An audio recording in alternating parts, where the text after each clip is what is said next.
Hey guys, Gary here. So this is just what I'm currently, I guess, reading or planning to read. So I've got two piles here. I've got my folklore and holy books pile, and then I've got my, well, this is not really folklore. It's folklore, holy books, history, and mythology pile, and then I've got my spiritual practices pile here. So I'm going to go through this pile first, and then I'll take you through this pile. So we've got a New Testament and Psalms and Proverbs placed by the Gideons, because, Christo-Paganism. And then I've got Legends of the Mist. This is more of folklore stuff. I mean, it's got some, like, Arthurian and a little bit of pagan stuff in it, but it's mostly, like, Christian folklore with, like, the devil and stuff, and witches and all that. So I thought that was pretty interesting. And then I have Geoffrey Ash's King Arthur's Avalon. So I'm going to be looking at this one as well.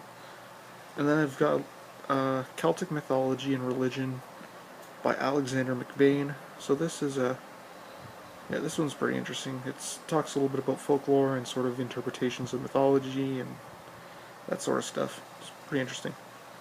And then I've got The Magic Arts in Celtic Britain by Lewis Spence. I've read a little bit of this one. I haven't really gotten too much into it. And then I also have Celtic Wisdom by, I think it's Caitlin and John Matthews. And this one's pretty interesting. It has a lot of it's sort of, I guess, an archive of all the mythology they've collected and sort of what they've based their system on. So it's pretty interesting so far. And then I have this one by John Matthews, King Arthur, Dark Age Warrior, and Mythic Hero. So this one's it's a pretty interesting book. And now I'll go with this pile over here. So I've got Caitlin and John Matthews, again, The Western Way, A Practical Guide to the Western Mystery Tradition. So this is more of it's not really, it's sort of a fusion of, I guess, Hermeticism and Celtic mysticism, but it's looking more at the Celtic mystic tradition, sort of saying, this is a vital part of the mystery tradition. So this one's pretty interesting. I've read a little bit of it. I haven't read a lot. And then there's this one. This is The Mystic Life of Merlin by R.J. Stewart. It sort of discusses how, like, the Vita Merlini, or the life of Merlin, is like a spiritual, it's sort of like, I guess, a instructional manual disguised as, like, a sort of selected, like, I guess, how do I put this? It's basically stories that teach a spiritual lesson. It's pretty interesting. And then I have The Mysteries of Britain, Secret Rites and Traditions of Ancient Britain by Lewis Spence. I've read a little bit of this one. I haven't read a lot of it. And then I have The Druid Animal Oracle by Philip and Stephanie Cardon, which also came with cards and a reading cloth. So this is sort of like I guess a system they developed. It was based sort of on old animal lore, but it's kind of like I guess a tarot, but with, like, animals found in Celtic mythology. So I thought that was pretty cool.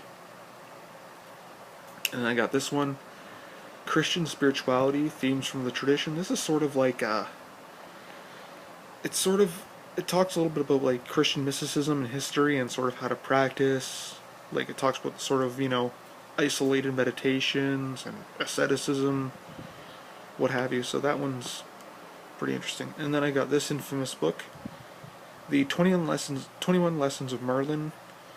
Now, this book is very infamous because a lot of people say it's inaccurate. And I mean, it is definitely to a certain degree, but a lot of what you see in Druidry is pretty well, I mean, made up. I mean, even the ones that are a little more based in academic study. I mean, I've never really seen Druidry as a form of Celtic Reconstructionism. I've always kind of seen it as a religion based upon what Celts practice, but not exactly an accurate reconstruction of it. But I can't really recommend this book. I mean, it's not really bad, but it's not really good either. He kind of has a bit of a, like, a lot of people have said it's sexist, and it kind of is, because it sort of depicts women as a distraction to spirituality and, you know, sort of what you see in things like, you know, in like systems like Buddhism and Vedanta and really orthodox like West Eastern religion. So anyway, there's this book here, Celtic Mysticism.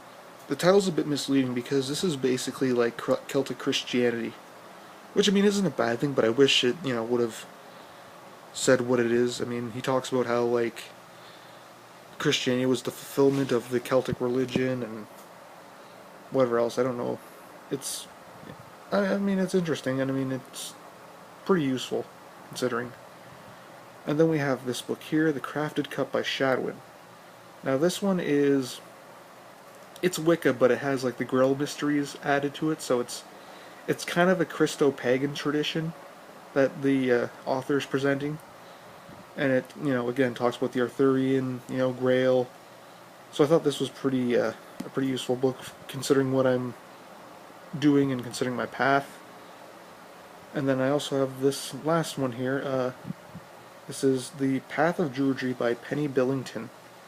Now this one I've actually been reading the most, and this is probably my favorite book in my collection thus far. I've been working with a lot of the practices, and I'm really liking this book. I definitely recommend this one. So that's about it. Gary signing off.